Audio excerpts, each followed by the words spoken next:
Nesse vídeo aqui, pessoal, eu vou conversar com vocês sobre como que é uma sessão de musicoterapia, né? O que acontece dentro de uma sessão de musicoterapia, como que é a estrutura e a dinâmica de uma sessão de musicoterapia, que é uma questão que costuma gerar muitas dúvidas e confusões para as pessoas de uma forma geral, né?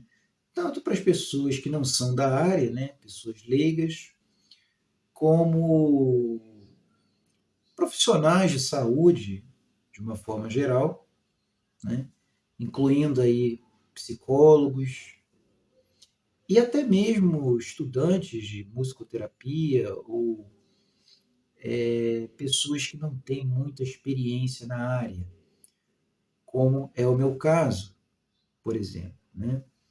Eu tinha muita dúvida a respeito do quais eram os objetivos de um processo musicoterápico, né? Quais eram as abordagens de tratamento utilizadas dentro da musicoterapia, que inclusive já tem um vídeo no canal aqui sobre esse tema em particular, né? Quais eram os métodos e as técnicas utilizadas numa sessão de musicoterapia e por aí afora, né? Então, eu vou tentar passar para vocês aqui uma visão geral de como que é uma estrutura de uma sessão de musicoterapia, tá? Basicamente, a gente tem aí 4 métodos musicoterápicos que são centrais no tratamento e que a gente vai, dependendo da avaliação clínica ou avaliação diagnóstica e dos objetivos terapêuticos, a gente vai dar uma ênfase maior em um ou outro método, tá? Esses 4 métodos básicos de musicoterapia foram métodos propostos por Kenneth Brucia, tá? Que é um dos principais autores e sistematizadores da prática musicoterápica, né? Inclusive, ele tem o seu livro, que é considerado quase que digamos assim, um livro de referência, uma bíblia dentro da musicoterapia, que é o seu livro Definindo Musicoterapia, onde ele vai discutir, ele vai apresentar e vai detalhar o funcionamento de cada método, esses 4 métodos de musicoterapia, e que eles vão, digamos assim, consistir no que acontece, no que o musicoterapeuta faz com o paciente. Tá ok? Então, o primeiro método, a gente tem 4 métodos básicos, então. Tá? O primeiro deles é a composição musical. Tá? Nós temos a recriação musical ou performance musical. Tá? Nós temos a improvisação musical e nós temos a audição musical. Então, essa é a estrutura básica da prática musicoterápica. Normalmente, né, praticamente todos os casos, o musicoterapeuta ele vai se pautar, né, ele vai pautar as suas sessões nesses 4 métodos. Como eu falei, ele pode dar uma ênfase em um determinado método, dependendo da demanda clínica do paciente e dos objetivos terapêuticos. Tá certo? Ou ele pode usar o que normalmente acontece, os métodos de maneira simultânea ou alternada em uma mesma sessão de musicoterapia. Então, num dado momento, ele pode trabalhar com uma improvisação musical, e aí, digamos, ele trabalha ali por 10 minutos da sessão uma atividade, uma experiência de improvisação, e depois ele trabalha com uma atividade de recriação, de performance, tá? E, digamos, no final da sessão, ele trabalha com um método de audição musical. Então, ele pede para o paciente ele escolher uma música da preferência, do gosto dele, para nós ouvirmos a música e extrair daquela música emoções, sentimentos, lembranças e coisas do gênero. Tudo bem? Então, explicando assim de forma muito resumida e muito simplista cada método de musicoterapia, provavelmente eu vou fazer um vídeo específico sobre cada método, um vídeo para cada método. Acho que seria mais interessante. Mas esse aqui é só para dar uma visão geral. Tá? No método de composição musical, o paciente, ele vai, como o próprio nome diz, ele vai compor, ele vai criar uma música que pode ser de forma escrita, então ele vai escrever a letra, o que é mais habitual, tá? Ele vai escrever uma letra, tá? Ou ele, na utilização de algum instrumento, ele vai compor ali uma melodia, se ele tiver a habilidade musical para isso. Ele pode compor utilizando um instrumento, por exemplo, um violão, um teclado.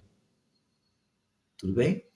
Mas, basicamente, o método de composição musical ele é feito através da escrita de uma música, tá? E o musicoterapeuta ele vai auxiliar o paciente nos aspectos mais técnicos. Quando ele for, digamos assim, avançar no processo de composição. Então, o terapeuta ele pode ajudar o paciente, por exemplo, a criar a melodia em cima da letra composta pelo paciente. Ou ele pode ajudar no aspecto da harmonia daquela música. Ou no aspecto ritmo. E assim por diante. Tá? Então, basicamente, a composição musical é o paciente criar uma música por meio da escrita de uma letra. Tá certo? Bom, no método da improvisação musical, que, diga-se de passagem, é o método mais utilizado, mais enfatizado por grande parte dos musicoterapeutas. Inclusive, a gente tem vários modelos de musicoterapia improvisacional, ou seja, que são focados na improvisação musical. O paciente ele vai criar uma música, mas diferente da composição, ele vai é mais um processo espontâneo, né? Um processo automático, em que, por exemplo, o musicoterapeuta ele pode fornecer uma base harmônica e melódica no violão, por exemplo, e o paciente ele vai criar uma música ali, né? No ao vivo e a cores, em cima dessa base que o musicoterapeuta está fornecendo para o paciente. Né? Então, existe a improvisação vocal, tudo bem? Que o paciente ele vai improvisar uma canção, né, uma música cantada, e existe a improvisação com os instrumentos. Então, não necessariamente na improvisação musical o paciente precisa cantar. Ele pode improvisar muito bem em diversos instrumentos musicais. Ele pode improvisar, por exemplo, uma batida, um ritmo no violão, uma melodia no teclado, e também incluindo aí os aspectos harmônicos, dependendo do conhecimento e da habilidade musical do paciente. Então, a improvisação, pessoal, eu diria aqui que é o método mais utilizado pelos musicoterapeutas, né? E no contexto do autismo e das deficiências múltiplas, mais utilizado ainda, é um método muito enfatizado com essa população. Bom, como um terceiro método, nós temos o método da recriação musical ou performance musical. Aqui, diferente da improvisação, nós vamos trabalhar uma música já existente, né, que pode ser uma música tanto gravada quanto uma música ao vivo, tocada pelo terapeuta, por exemplo, e o paciente ele vai desempenhar em cima dessa música. Então, por exemplo, digamos que nós vamos trabalhar com uma música do Legião Urbana, por exemplo, música Será. Então a gente vai pegar essa música Será e o terapeuta, por exemplo, ele pode escolher um instrumento, digamos que o terapeuta ele vá fazer o acompanhamento com o teclado e o paciente no violão. Então, vamos tentar acompanhar essa música aqui, e aí ele pode focar em diversos componentes musicais, como o ritmo ou a melodia, por exemplo. Então, vamos tentar acompanhar o ritmo dessa música aqui, você no violão e eu no teclado, né? E aí isso é uma atividade de recriação musical. E aí depois a gente pode passar para uma parte vocal, para trabalhar aspectos da comunicação verbal. Então, vamos tentar acompanhar com a voz essa melodia da música, sem a letra, só a melodia. E aí a gente vai trabalhando os aspectos da comunicação. Tá? O método de recriação, né, ele pode envolver também alguns jogos musicais, né, onde o terapeuta ele pode usar a criatividade para elaborar algum tipo de jogo musical, por exemplo, digamos que o terapeuta ele propõe ao paciente que cada nota vai representar uma emoção para trabalhar nomeação e expressão emocional. Então, cada nota vai representar uma emoção, e aí o terapeuta toca cada nota e o paciente vai ter que dizer qual é a emoção representada por aquela nota. Tá? Esse é um exemplo de um jogo musical, que também está incluído dentro dos métodos de recriação. Tá? Quando a gente fala recriação, pessoal, é um termo mais ligado à performance mesmo. Né? Então pode envolver, inclusive, uma apresentação musical do paciente. Digamos que o paciente ele compôs uma música, o terapeuta ajudou ele ali com a questão da melodia, a questão da harmonia e a questão do ritmo. A música está pronta. E aí o paciente ele pode apresentar essa composição musical dele para uma plateia, para um público. E aí já é uma atividade de recriação musical ou performance. Tudo bem? E por fim, nós temos o método de audição musical, que como o próprio nome sugere, né, é uma atividade de ouvir música, tá? Que pode ser tanto uma música gravada num aplicativo de música, ou enfim, uma playlist do paciente ou do terapeuta, ou o terapeuta tocar uma música e o paciente simplesmente ouvir a música. Tá? O que é importante também vocês saberem a respeito desses 4 métodos de musicoterapia? Né? O Bruch, né, ele vai classificar esses 4 métodos em relação à questão de métodos receptivos e métodos ativos em musicoterapia. Então, os 3 primeiros métodos, composição musical, recriação musical e improvisação musical, são métodos ativos em musicoterapia. Ou seja, o paciente faz música, ele participa ativamente do fazer musical. Tá? E o quarto método, que é a audição musical, o Bruxa vai classificar como um método receptivo em musicoterapia. Aqui o paciente ele não faz música, ele apenas participa da experiência musical, da experiência musical de forma mais passiva, tudo bem? Mais receptiva. Mas, claro, não deixa de ter a sua importância, dependendo, como eu falei, do quadro do paciente e dos objetivos terapêuticos traçados no processo. Tá?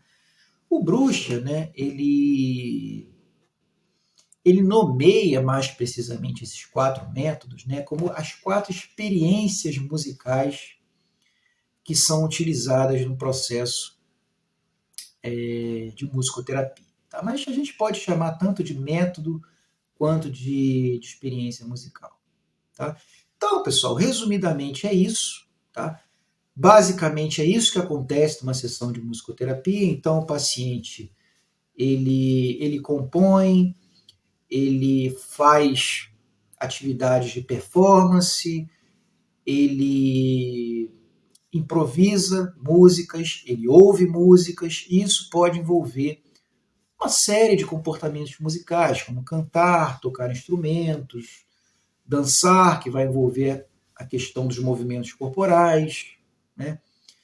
Todas as nossas intervenções, né, no campo da musicoterapia, elas têm que necessariamente passar, né, pela música. Como falei, acho que em outro vídeo, sem música não há musicoterapia. Todas as intervenções são baseadas em experiências musicais.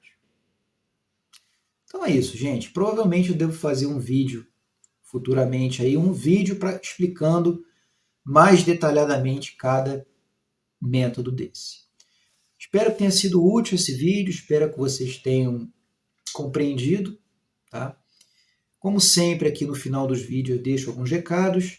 Se você quiser fazer um acompanhamento psicológico individual ou em grupo comigo, só você entrar aqui em contato comigo, nos contatos que eu deixo aqui na descrição. Se você quiser fazer o nosso curso sobre o transtorno de ansiedade social, que é o transtorno de ansiedade social, aspectos diagnósticos e diretrizes de tratamento, o link também está aqui na descrição do vídeo. E é isso.